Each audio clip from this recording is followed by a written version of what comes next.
dunidan waxaa jira dad cajiib ah oo dhigay rikooro ay ku galeen buuga dhacdooyinka. Kuwa kale ayaa jira oo iyagana qarsoon, laakiin laga yaabee inay mar ku soo biiri doonaan buuga rikoorada. Waxaan maanta ku hayaa 5 qof oo 2019 galay buuga dhacdooyinka. Ka hor intaan barnaamijka guda galin, fadlan haddii aad ku cusub tahay channelka subscribe saar oo furo gambaleelka si aad noola socoto.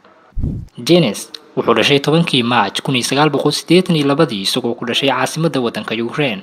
kadib markii uu dhameystay waxbarashadiisii dugsiga sare, waxa uu ahaa nin aad u jecel ciyaaraha isagoo ka soo muuqday fagaarayaasha. laga soo bilaabo 1993 waxa uu aad uga soo caanbaxay ciyaaro fara badan, waxaana lagu qiimeyn jiray awoodiisa jireed iyo miisaankiisa oo cuslaa. Eddie Hyle waa mid ka mid ah dadka ugu awooda badan. 15 January 1988 ayuu ku dhashay Newcastle oo ku taala gobolka xadaarada badan ee England. dhowr jeer ayuu ku guuleystay buuga dhacdooyinka ee World Record kadib markii uu qaaday culays dhan 500 kilogram, waxaana mar kale uu qaaday 465 kilogram iyo 463 kilogram. laga soo bilaabo tirsiga sanadaha 2016 ilaa laga soo gaaro 2019. waxa uu ninkan aad u jeedaan ku caanbaxay ciyaaro fara badan oo ay qayb ka tahay ciyaarta dabaasha.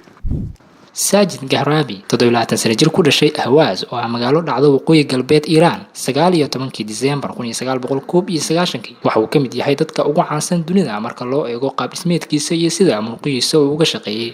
waa nin aad looga qadariyo dalkiisa, waxaana dadka reer Iran ay ugu yeeraan magacyo kala duwan oo ay ku naaneysaan. miisaankiisu waa 155 kilogram halka dhererkiisu uu yahay 186 centimeter. dhanka kale waa aqoonyahan aan la dhalaysan kareynin. dad badan oo daawadayaasha ka mid ah ayaa la yaabi doona marka ay maqlaan. waxa uu haystaa digriga ganacsiga isagoo ka baxay jaamacadda Azad ee dalka Iran. taageerayaal badan oo gaaraya nus milyan ayuu ku leeyahay barihiisa bulshada oo raacsan amaba follow ah. waa cajiib. Geoff Cabis wuxuu dhashay 23 August 1949. waa British. dhowr jeer dalkiisa u matalay ciyaaro fara badan sida ciyaaraha la qabto waqtiyada xagaaga, isagoo aad ugu soo caanbaxay ciyaarta gacanta ee Highland Games. 1981 ayuu magaalada Lagos ee Nigeria ka qayb galay ciyaartan. waa nin cajiib ah.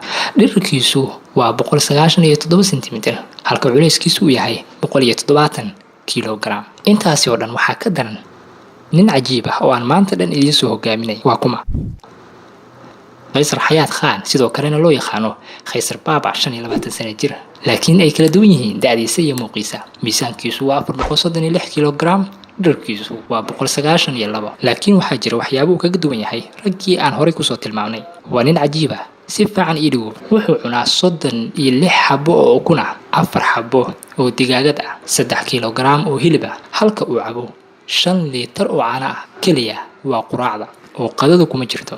cajaa'ib. haddii aad ka heshay, fadlan subscribe saar oo furo gambaleelka. warbixinadan iyo kuwo kale oo ka xiiso badan waan ku soo wadnaa.